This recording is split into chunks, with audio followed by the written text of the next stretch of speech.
Dear friends, welcome to you in my YouTube channel.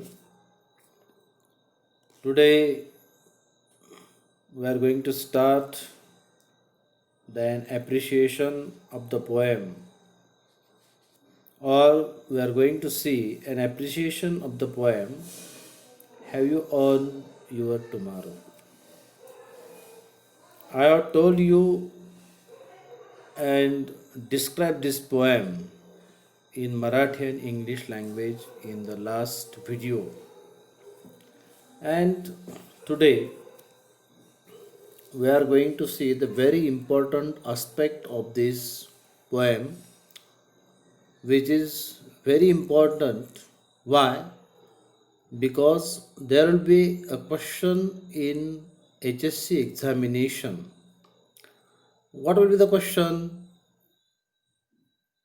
The question will be write an appreciation of the poem considering following points.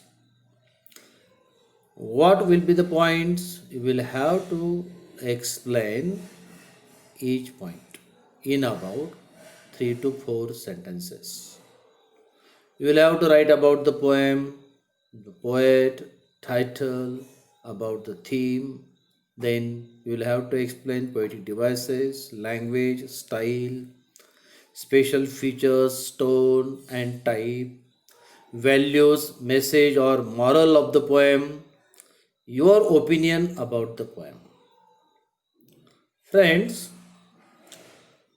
I have explained, describe. Again, I am repeating the same words because, or the same sentence because it is very important. I am emphasizing on it. I am giving more stress on it because if you learn an appreciation of the poem, definitely you will get more marks. You will answer all the questions. There will be no question which you will find difficult in HSC examination. Okay, friends, now see about the poet.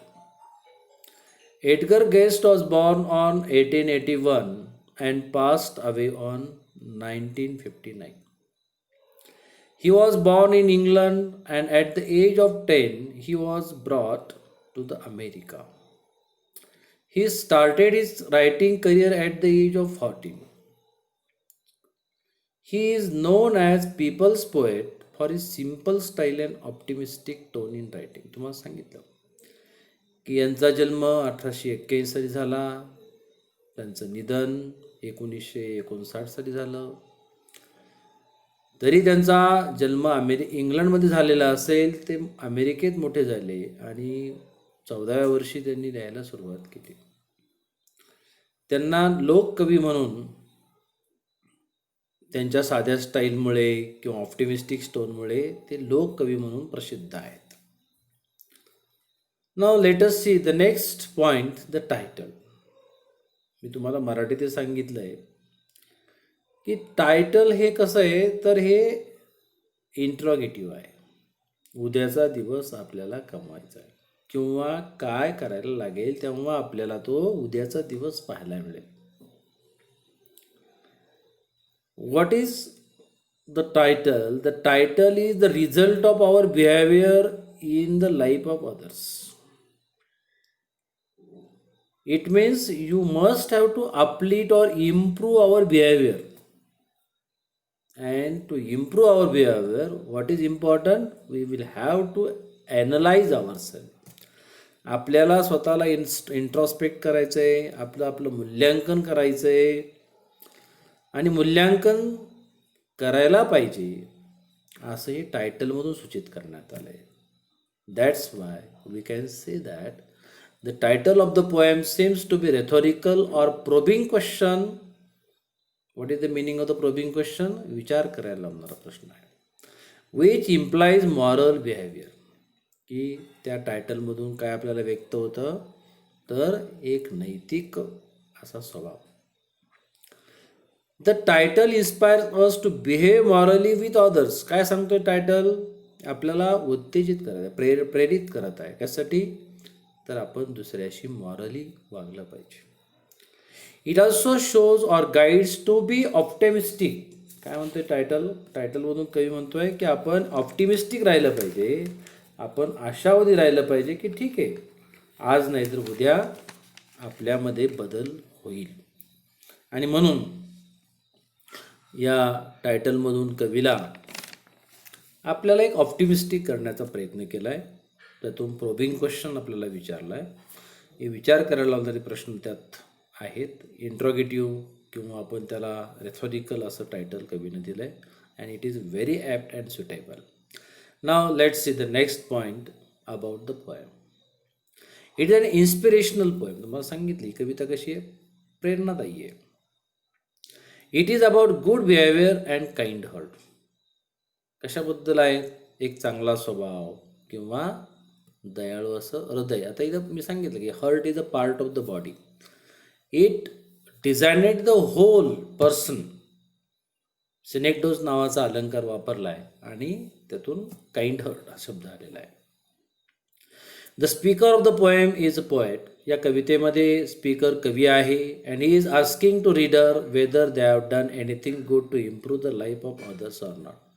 आणि कवी या कवितेतून काय सांगतायत वाचकाला की दे have done anything. तुम्ही असं काही चांगलं केलं आहे का की ज्यामुळे दुसऱ्याच्या जीवनामध्ये इम्प्रूव्हमेंट येतील, किंवा काहीच केलं नाही.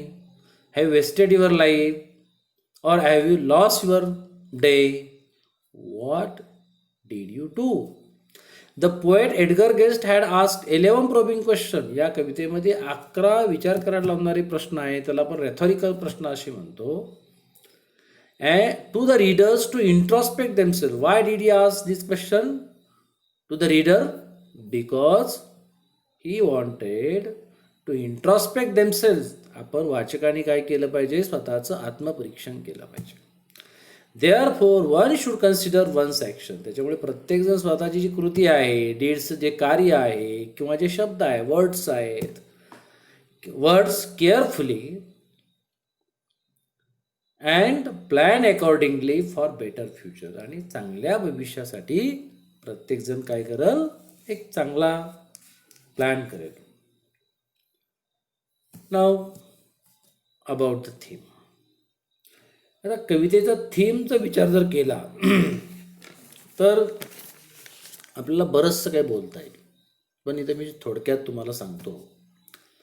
This poem focused on the importance human relationship. This poem focused on the importance of the human relationship. जे मानवी जे नातं आहे त्यावर त्याचं किती महत्त्व आहे, ते किती महत्त्वाचं आहे यावर कवितेतून फोकस करण्याचा प्रयत्न केला.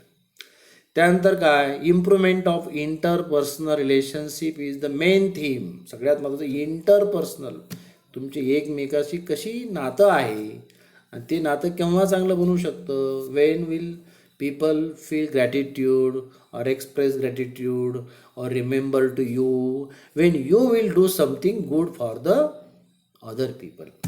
आणि म्हणून interpersonal relationship is the main theme of the poem. The poet has asked 11 probing questions to remind for self-evaluation process. स्वतःचं मूल्यांकन करण्यासाठी, इंट्रोस्पेक्शन करण्यासाठी कवीने या ठिकाणी 11 प्रोबिंग क्वेश्चन विचारले.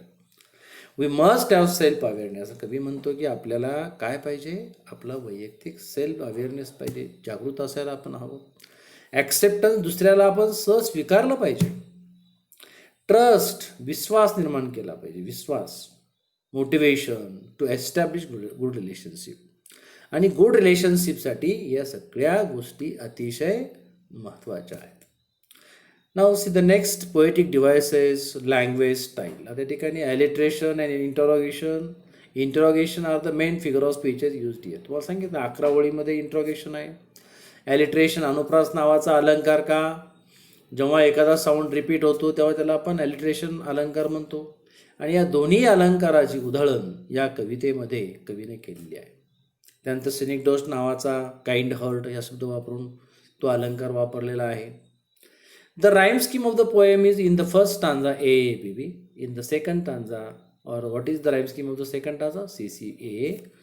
What is the rhyme scheme of the third stanza? DDE. And what is the rhyme scheme of the fourth stanza? FFA. The language of this poem is very simple. या कवितेची भाषा साधी आहे, सोपी आहे, uplifting आहे. It is 16 line poem, 16 ओळीची कविता आहे. It has 4 stanzas and they are separate into sets of 4 lines. आणि काय झालेले ते 4-4 ओळीचे सेट्स केलेले आहेत, तर आपण काय म्हणतो? क्वाट्रेन असे म्हणतो. आता स्पेशल फीचर्स किंवा टोन जर पाहिला या कवितेचं, की पोएम काय कवितेचं टोन आहे, इंट्रोडक्शनमध्ये दिलेलं. What is the tone of the poem? The tone of the poem is and inspirational. तर ही कविता कशी आहे? इन्स्पिरेशनल आहे, ती आपल्याला प्रेरणादायक अशी कविता आहे. त्यानंतर values, message and moral of the theme. What is the moral? What are the values? What is the message? What does or what did the poet want to tell us? The poet wants to tell us, which is very straightforward. The message is very simple. साधा message आहे, straight forward आहे, सरळ आहे. To make other people happy by your daily activities through bear. तुमच्या स्वभावाने बदल करून, किंवा तुम्ही असा स्वभाव असला पाहिजे की तुमच्या त्या डेली ॲक्टिव्हिटीजमुळे लोक काय झाले पाहिजे? आनंदी झाली पाहिजे. And by your behaviour you should also try to encourage other people who are discouraged and let them remember to talk good about you. Don't do everything for yourself but others. कवी काय म्हणतो? Don't do everything for your self.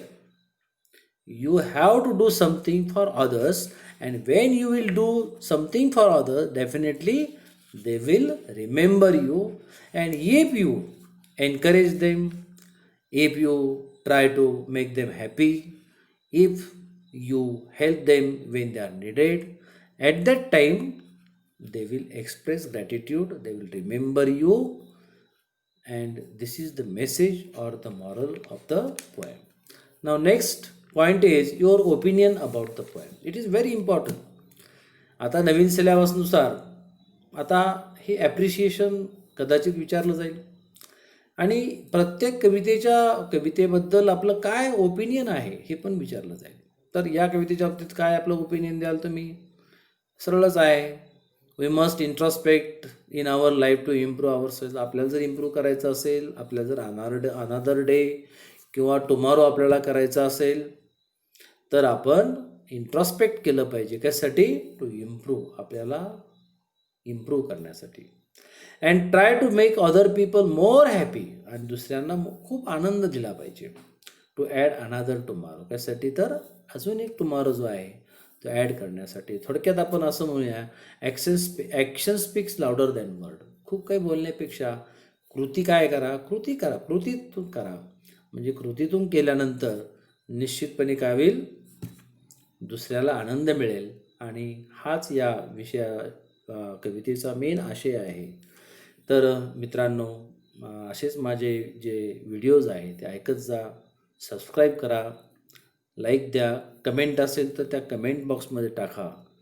आणि परत आपण भेटूया पुढच्या व्हिडिओमध्ये. आपल्या मित्रांना पण आवर्जून सांगा. निश्चितपणे माझे जे व्हिडिओ आहेत परीक्षेला तुम्हाला खूप खूप मार्क देऊन जातील. आणि तुमच्या लक्षात येईल की कुठलाही प्रश्न असो, त्या प्रश्नाचं उत्तर ह्या व्हिडिओमध्ये आहे, हे मात्र विसरू नका. थँक्यू.